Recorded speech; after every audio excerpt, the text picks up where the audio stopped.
as the minority move from their seats in an attempt to distract the proceedings of the House. Message your way in the Parliament. NPP for your careful. Among power beam.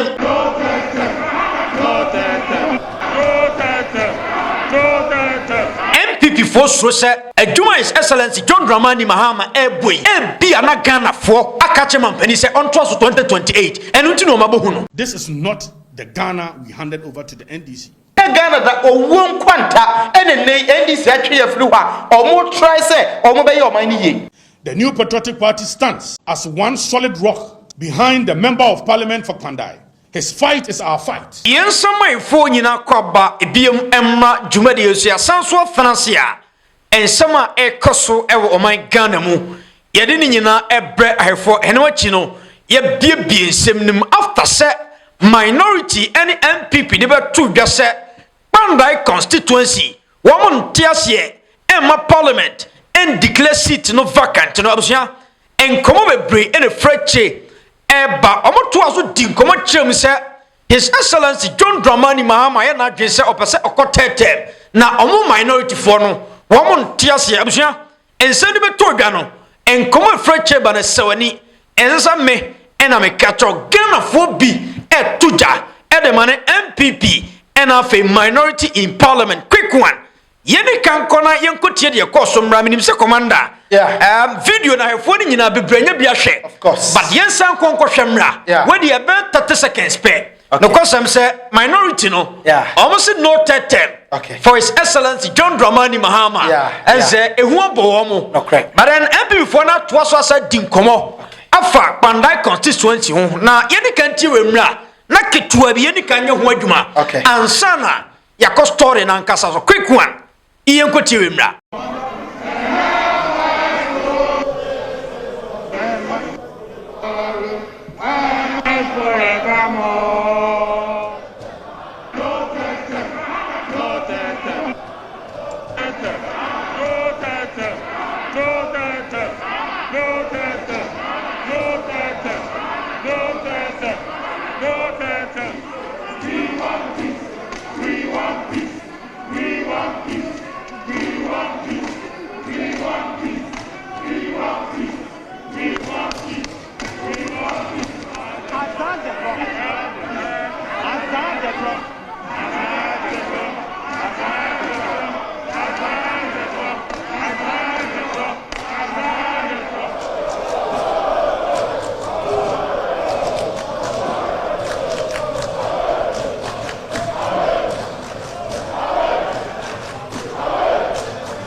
Suspend sittings for 5 minutes, and I expect to see the leaders of the House at the lobby.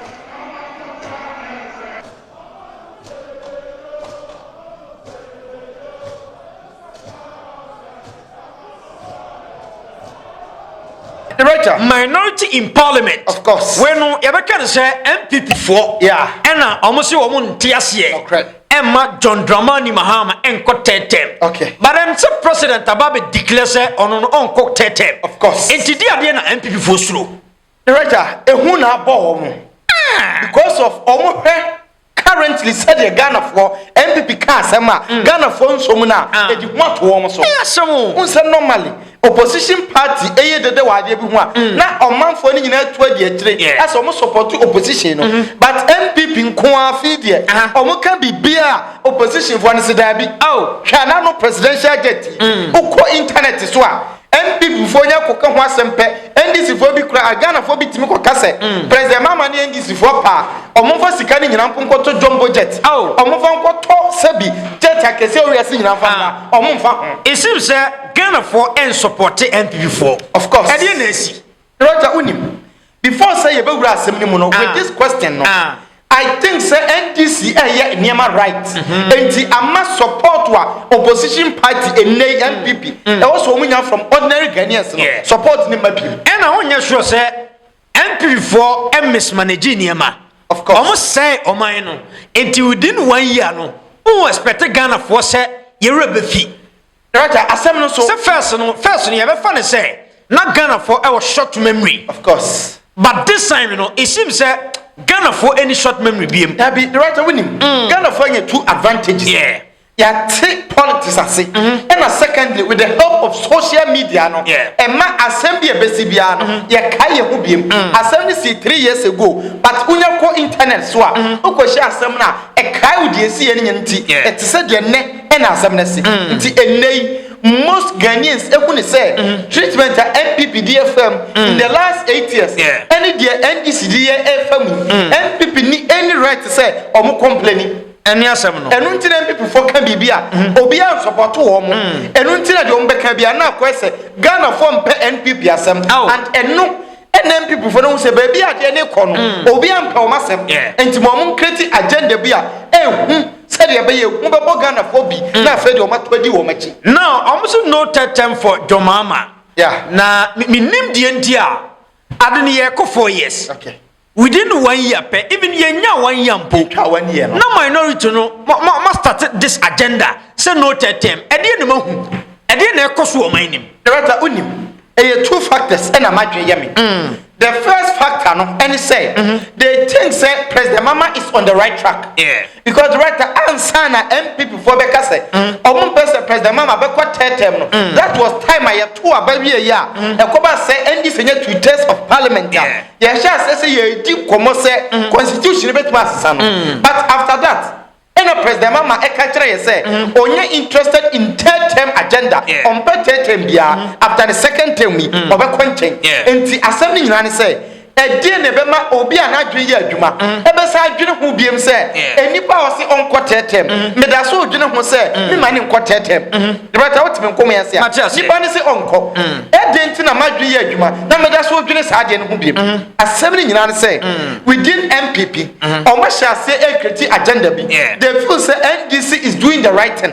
President Mahama is on the right track and he say oye adwuma say yeah one shot in some year President Mahama say onko biem no e godru 2028 President Mahama beka kire Ghana for say NDC for yinipa asamasi say the Ghana for madwuma so mani a na mo ka tetem no mo nto aba mani pa asamasi because mo to mana de na meye no eno na obeto aso mani wo mo na beka bom na ye share ideas no magu o man no. Okay. Nti ebasa the NPP chance of winning election no e kete na onya sure say NPP for so say adwuma His Excellency John Dramani Mahama boy bi ana Ghana for akache mampani say on 2028 enu nti no mabohu no wow the right say me ka say nsem yi no and the second factor no na wo yaba beto adwuma na wo ye no so hwe be na dollar da any be aba bedru wo hwe be enema prices inflation from 23%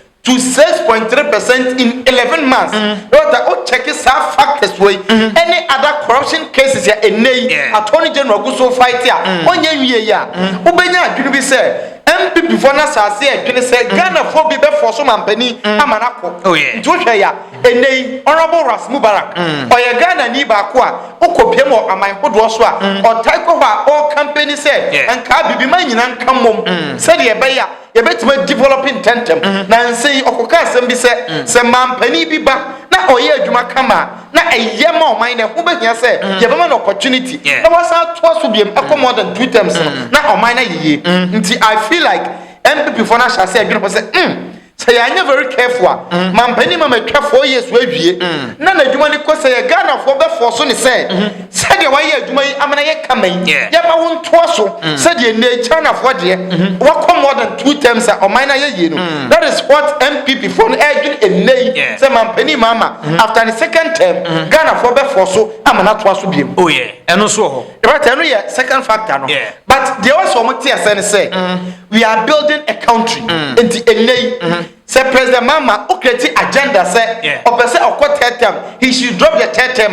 The right way didn't come back Canada say third term no on pay on into ebasa and Magana for clear picture say NPP for no mugu Parliament in Ankasa sabi adie ba kunni wa or mu ye or Parliament emphasis also because adie ni pana Canada say onye no eno no mu ye ku de ehia no who MPP for into ebasa people start losing interest in the Parliament. Quick one, Commander, enya botanya kunyanti we mra. Na MPP for na kasa. Uze yesese ukoto abama NPP MPA. The obeti of Parliament a press conference. A press conference nko a. Kunya mpuntu obi amfama constituency. Na woma chense mu Kpandai constituency issue yi. Woma chem afede ekoso o man Ghana. Woma se nye sei.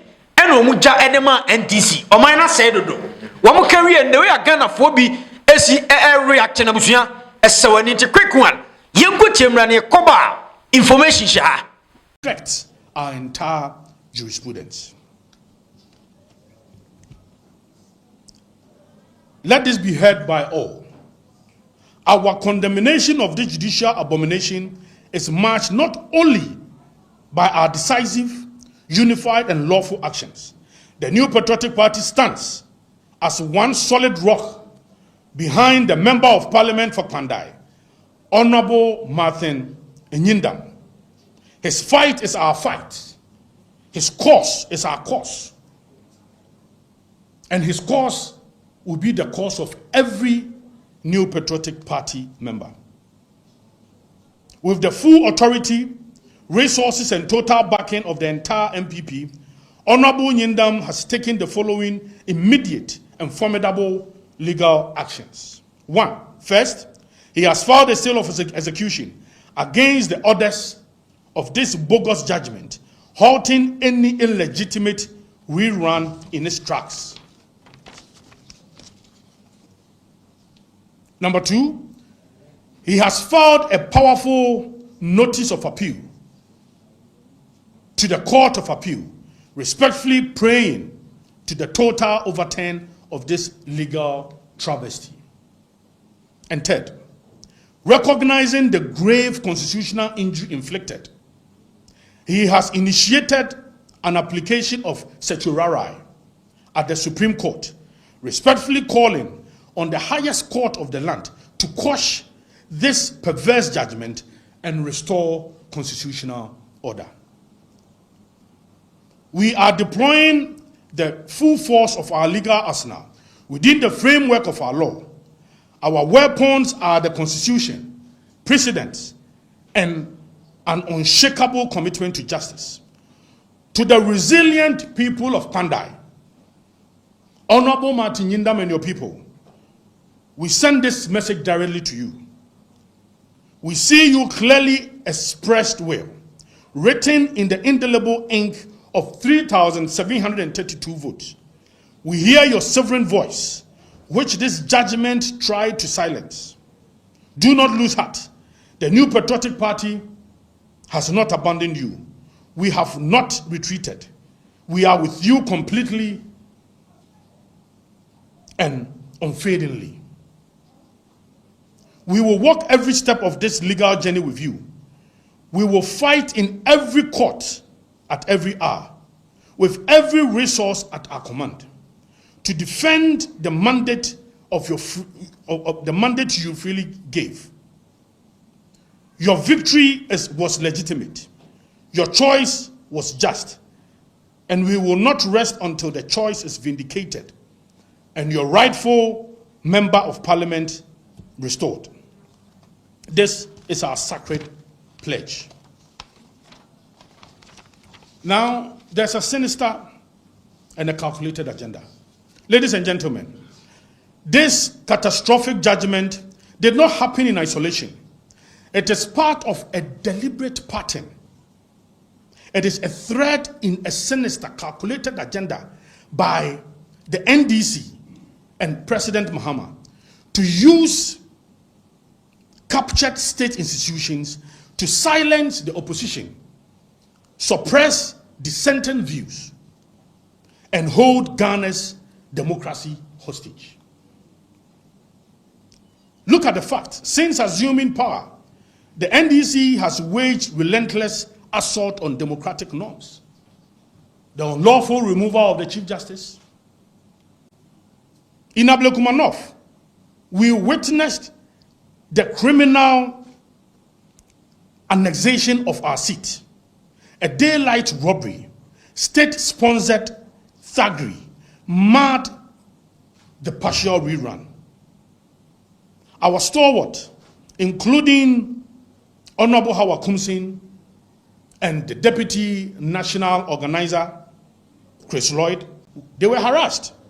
The perpetrators received a mere court fine. We chose peace and stability and did not escalate.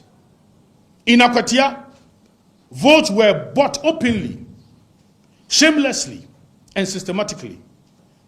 And let us never forget the vice chairman of the NDC, Sofo Avoka, and that of an NDC communicator, their chilling threat to eliminate the minority leader, my good self, and Honorable Anodompe. A reckless incitement still unanswered for in our courts. And this assault is not confined to our courtroom. We will see it now in even in the House of Parliament, that is a chamber, the People's House. We see the machinations to harass and intimidate members of the New Patriotic Party, to suppress their voices through a dishonest and autocratic misuse of rules of procedure, a clear breach of both the spirit and letter of the Constitution of Ghana. We know they have made our courageous minority leader and some party stalwarts their target, seeking to silence the most powerful voices in the New Patriotic Party that holds government to account. But let this warning echo through the corridors of Parliament, that we in the New Patriotic Party will not allow their evil plot to succeed in any way. We will have our say in that house. We will oppose their fraud, their corruption, their abuse of power, and with relentless clarity. We will use every legitimate tool within parliamentary practice to ensure that the voice of the people, as represented by their elected members, is never stifled by the tenery of the majority. Attempting to mute the minority is an attack on democracy itself, and we shall resist it outrightly.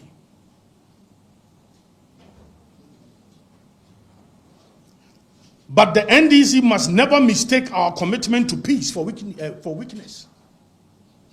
They must never confuse our restraint for surrender.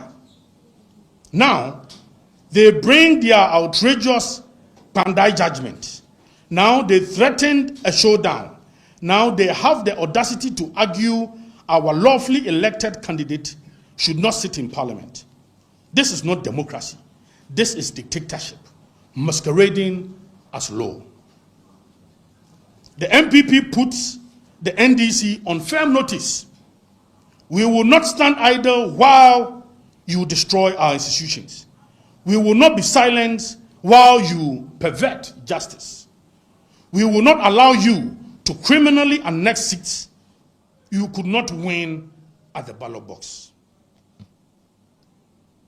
And even the NDC schemes to enrich itself, governance, to entrench itself, governance collapses.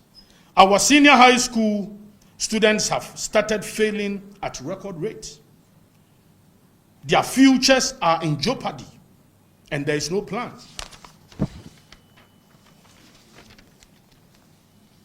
Gold Board and others sponsor the destruction of our water bodies through galamsey. Our rivers die, our forests vanish, and state institutions look away. 1 million tons of local rice rot whilst farmers weep. Insecurity rises. Ghanaians no longer feel safe in their own country. Electricity tariffs increased 3 times this year. Water up. This is not governance. 24-hour economy in shambles. This is catastrophic failure on an epic scale. This is not the Ghana we handed over to the NDC.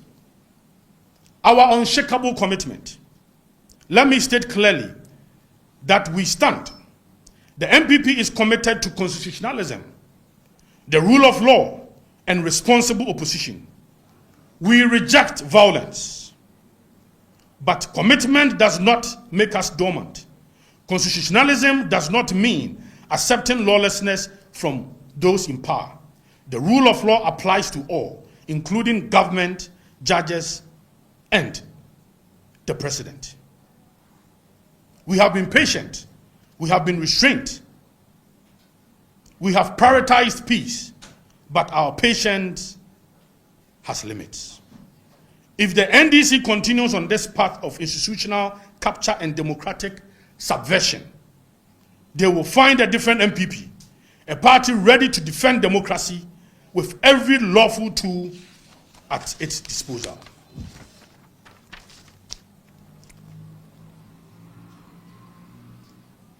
To the Court of Appeal and Supreme Court, the Kpandai judgment is fundamentally and catastrophically flawed.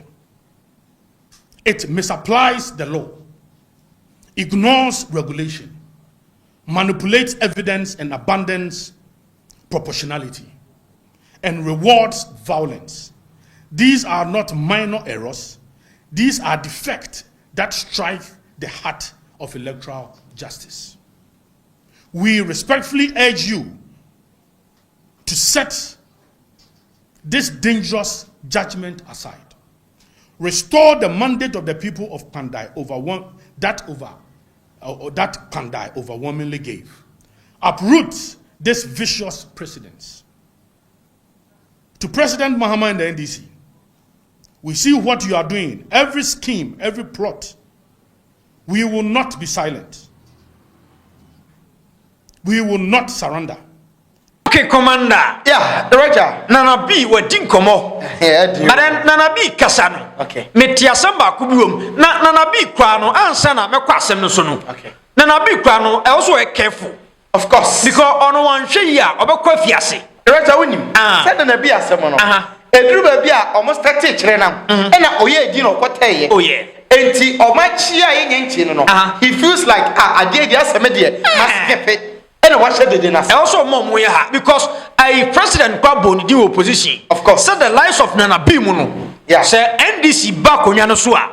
On Mechen Nana B. Tiana Nana B. That's when Nana Bonte. Right, I'm shocked. Misinformation now. Nana B. Emma ya Mampenika say or buy a better no. It is same misinformation. And Okusoma Ghana for a day. The BN I change it about Nana B in power and Nana B in opposition. Maran Odin Komobi. Yeah. Also, and you say. Ena omuhandi over edema NDC. Also omuhandi over ma NDC no. No minor is in the right direction. O minor ye no modema NDC. Etiada na NDC say o minor. Na sem na o kan ye no. O sha se ye pa say enye sei ena omde o minor ma NDC no. Eye no kro omde o minor ma NDC. Enye sei na net ye.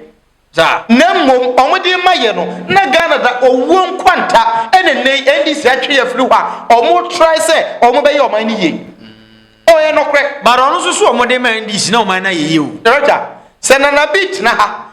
Extra Ghana for him say, Pratia or the dollar every 3 cities 80 pesos. Upon a num 17, Abadan 14.5. Pratia or the Ghana debt every 122 billion Ghana cedis. According over 763 billion Ghana cedis in 8 years. Oh, or the inflation every 15%. Upon a num 52%, Abadan 23%. Oh, now in 11 months, one opponent at the dollar every 14.5. Oh. or the dollar by 11 cedis.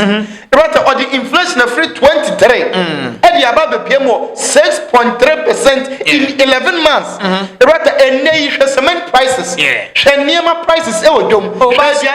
Nina de from economy no mu ese no am force economy no mu ye Ghana for shedan kasa but omo say good body say eno na promote galamsey good board ne maye na tu galamsey na do kwoti sika ka kire ye say ode na konya beto ho e de akọ galamsey say twa say ode akonya no to okọ de beto ho no na good board ho in 2019 Nana do kasa ansem kese ye MPP fo bi be ka kire ye say the fight against galamsey in the month 2020 omo vote in mining areas e call for mo na good board ho 2020 MPP for say the ntia ba bi etu gold bia omo vote call for mo na ye galamsey na omo kunu na good board no so kwa na me fa ne sa ma economy ni mo ayeye asem ni nyina no because good board it is the game changer right yenya hu ade potia within 1 year ebetimi amaye more than $11 billion e wo Ghana ha it is only the gold board ye gold we ton ye in after 2024 nyina no a gold board am multiply no over 2 and this what I say that gold board and the pro to galamsey promote galamsey wa bra na galamsey ni koswa enso ni nyina say that ye na amamfo say enso ni bia no ma smoke gold no dia fa amai hodo so no ma koton no ma jiska gomu botom na BC Palace na bi tokas akese no mo ye de mo baye no wo wan say omai no onu moma what smugglers ni nyina achi illegal gold buyers achi sika ne de ma Bank of Ghana no wo say omai no ai yemomra Kpandai because I want nkomo ni nyina gina we de betwa mu keke Kpandai constituency wo so mo ntiase director you see edo da bia o say o we of one san e ya hwe de aboafo na disifo so munyaye director say o jai say jai na say we NDC for super power majority and me say the NPP for aka 86 aka 87 se me ne wote hey na bi director me ne wote hey o munyamo na makopre MP na minisika na wona wode usika nyina ma me na me dey pre MP because of the wobu wo me hu na ba na me se ma hwene ba ye chinchi mensa enti eka ya bo nyina ya boto agu de wo me hu nyina beka mintimi nkoyimpie e ma Ghana fo hu sika ni so ko obepene o sende sika kasam kwa de eno no me fa na say sikasam de say obi di sika support obi a wakolusu eno kwa de na nche but the tennis timamfo no Kpandai fo no enipa we no mo so mo pe no nipa de hina Kpandai fo so mo pe ai sa we say Matthew Nyindam director entina enei se Kpandai fo say omo pe Matthew Nyindam there is opportunity for them to confirm it they say 2024 no na me say kakra wade no and there on be confirm ehia necessary but we 87 o mu fanya hwe to mu nyai director o je ye pe confirmation adance de o twam obeka ne de na say osusu di say 90% say ye koto oba isesie ya NDC awene enti e kire say NDC win 2024 I say ye pe confirmation na Kpandai for jitum say nipa we na ye right person do ye right person on beto aba ma na say o hwa nwiamu bi koso director I agree say nwiamu koso because enei say e ka say ye to buy election obantema NPP will not complain o pa enei mendisi enka say bantema de no na wo ntini ma bia say no mo nka say bantema ye to aba no foforo NPP best start campaign and they will win it they know enti e ba sa wo mo nye dede but Kpandai enei o mo nim say e city MPP and NDC oba charge so enti se akoko ba se ye ntu ni biem na we ni omo we ni no e ho nhyada na ho asa niema bi tetare ho kakra na NDC is in power they have total control absolute power omo betimi e dia convince krom hofo se omo be fa so lobby for projects ya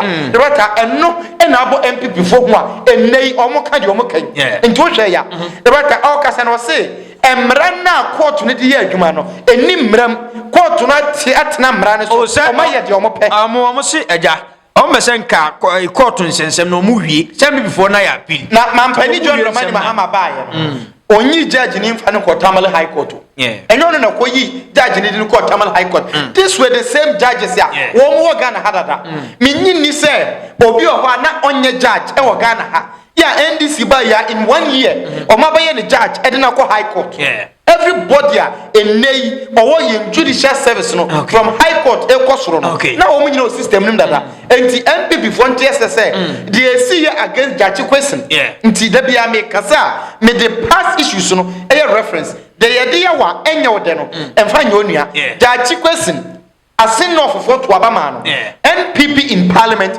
they decided say omo mani muram and within every day every week on no honsan ko tre police for that was the treatment omo de judge question firm ye di asem ni wie ya court say judge question dibim wa clear ni ho nyina onye dual citizen biem enti onko to na adwuma so no NPP for anka say on to aso nko ye MPO omo say aba no just ye to ni biem confirmation ye to ye wo winning then this opposition meboa say matu then this opposition enti say matu nyindam winning ya judge question de ni be si okwanda ye to a oba winning quick one ye to abama NPP for omo parliament sesi no omo constituency for to abama omo say womu nko no omu nko hyamra na womu kopie mu ho no de omu ye ni o abusua wo de enhwe we mra hwe de ekoso. No, honorable members, clearly we have a problem. We have to find a solution. I cannot guide the House to find a solution without listening to the House.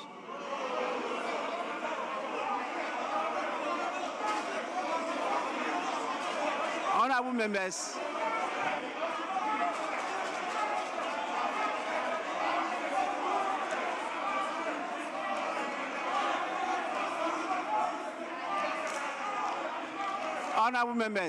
honorable members.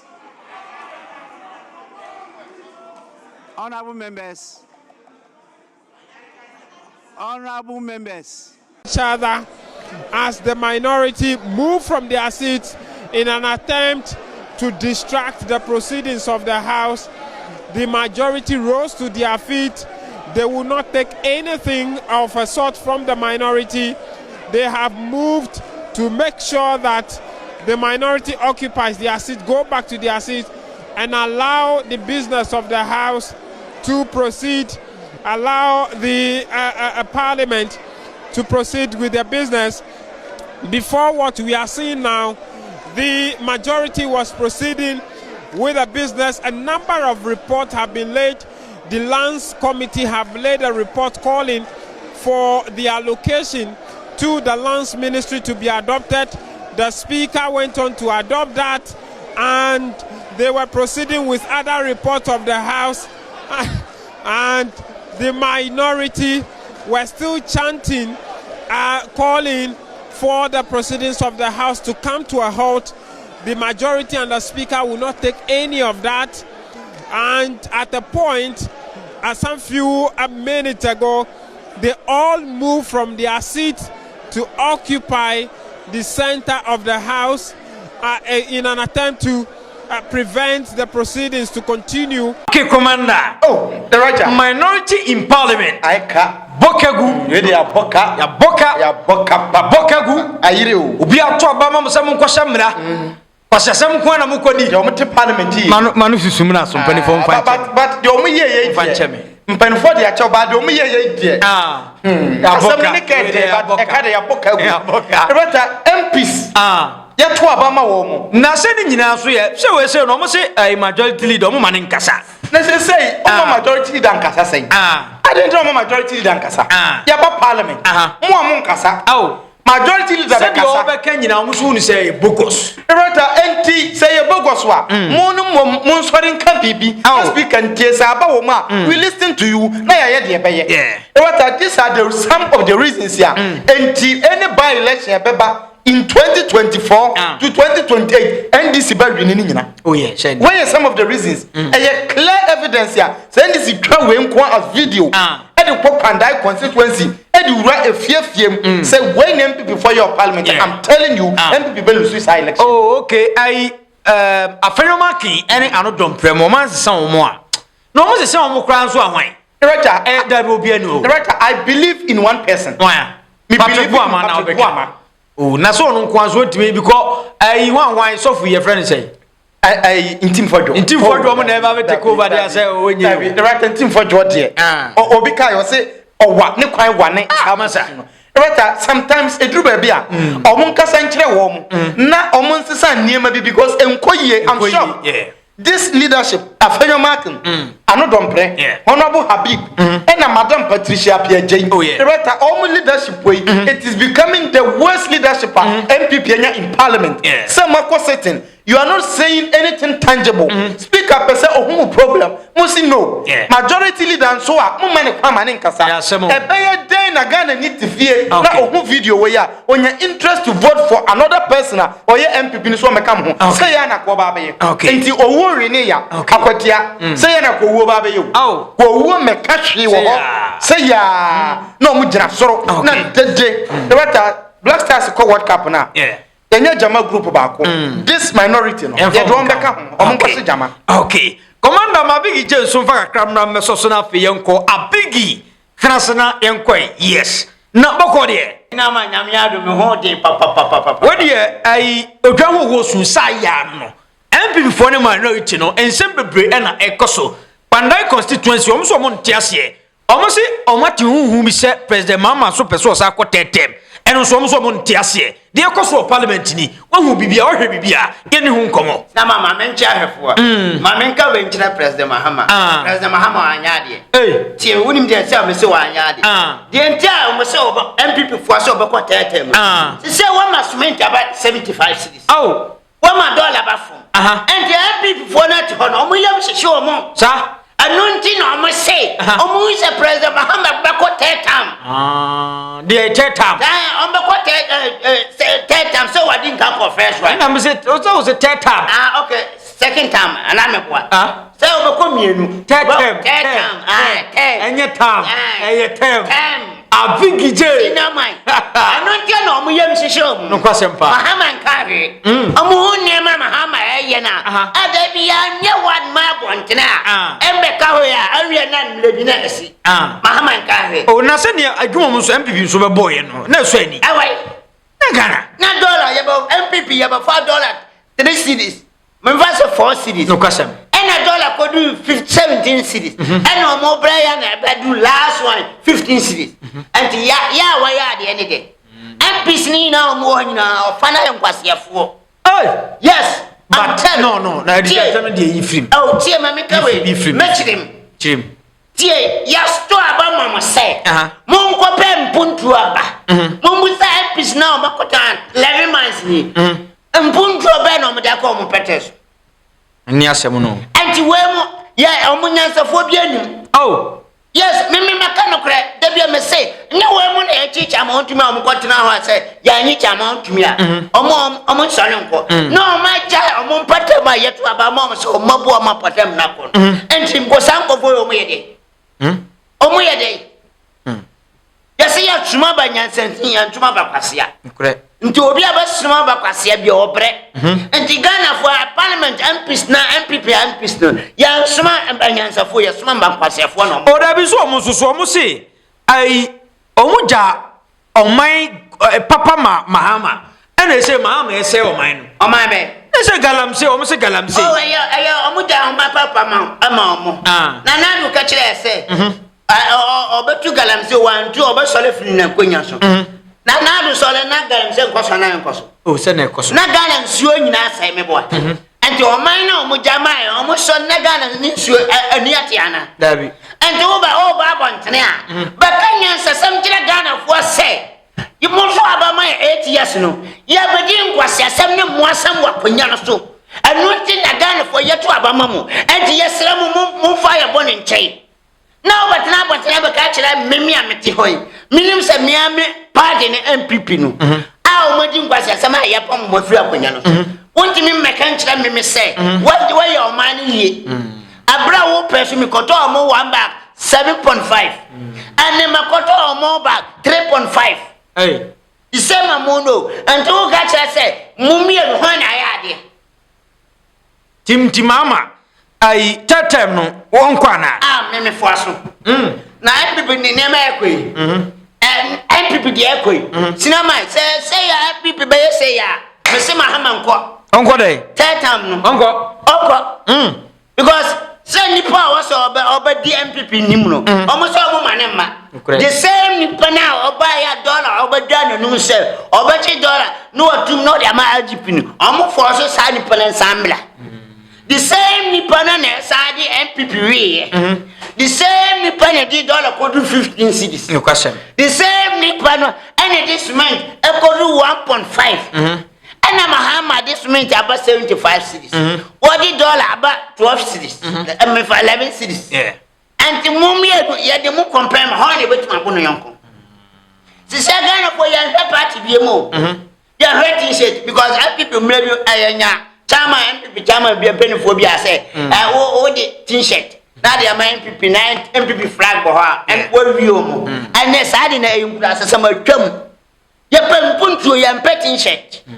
And to overtry your trouble man, I won't for so be a friend. Now, by universe and my party. Now, by now, by Yadma, I'm an abwami. Abwam a bush for Abwa, my gun for what say, young Palmas Abba now for Mamma Yesica Disio, or Mamma Disca, or Mamma Batana Yesica. Young form was Amila, I gun for your brother, you're more than move. I come and the MP before MP sneak out go and was a kayacho me now goom. Hey, says I demonstration now Makoya Parliamentary. Yet you mean I true. Because only a crumb for MPP and personal. Only a crumb for almost a marginal hour form. Serious and catch up. Opian out in the motor park. Yet chichamon to me. A Santa Pizza Chama.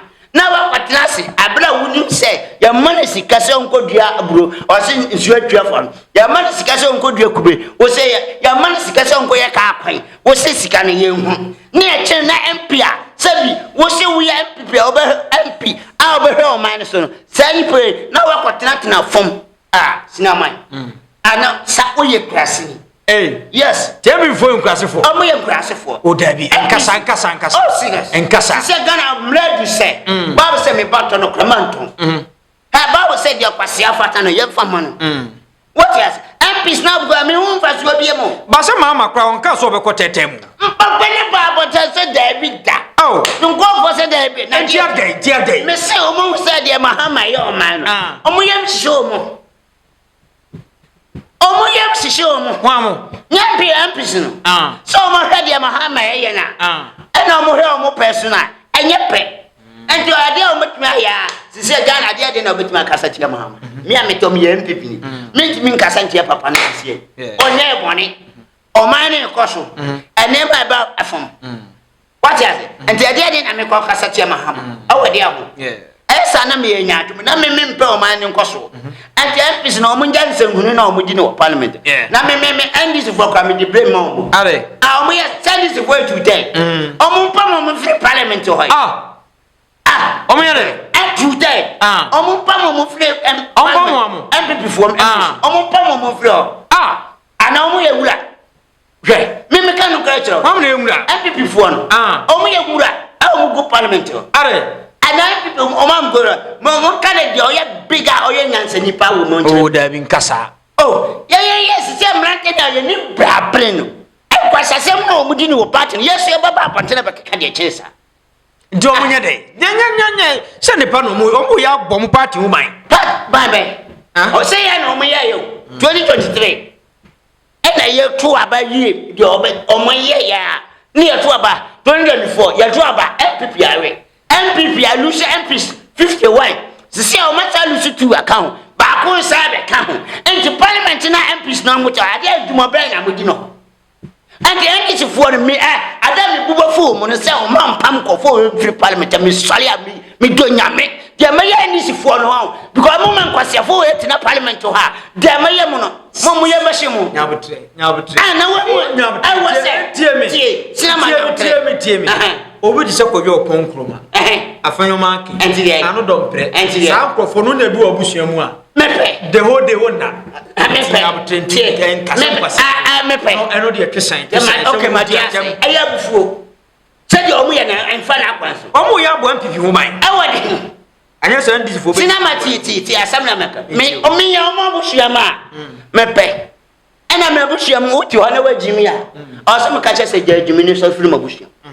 Timfaso bia na abusua pani ye yu say ya abusua pani na wati man siesie abusua ni ye na ma abusua ntenta abusua ankola na wo nya abusa abusua pani ye kwasea na yenkwa Kpandai dia na akofa we nyina ba o omo se Kpandai constituency no omo ntiase sese yenkwa say election no yo mu kinchim NPP fo nsa MPP be Ghana NPP oh na sina ma mitu he wo se ma wia fun me mle ma gina court ni endi ma sa na minim se me wia fun me soli a waka na ma ko gina court kire me kwan a wo se ma wia na se omo so say na sem no ko na before munya election munya omo nto omo na pa MP no kwase esi epese yi na fi parliament oh wache why MP no wache say emre bi ba bi to NDC fo nda bia me ka me mis ene twa o NDC for the same thing to omo and NDC for no munya Ghana fo and the same thing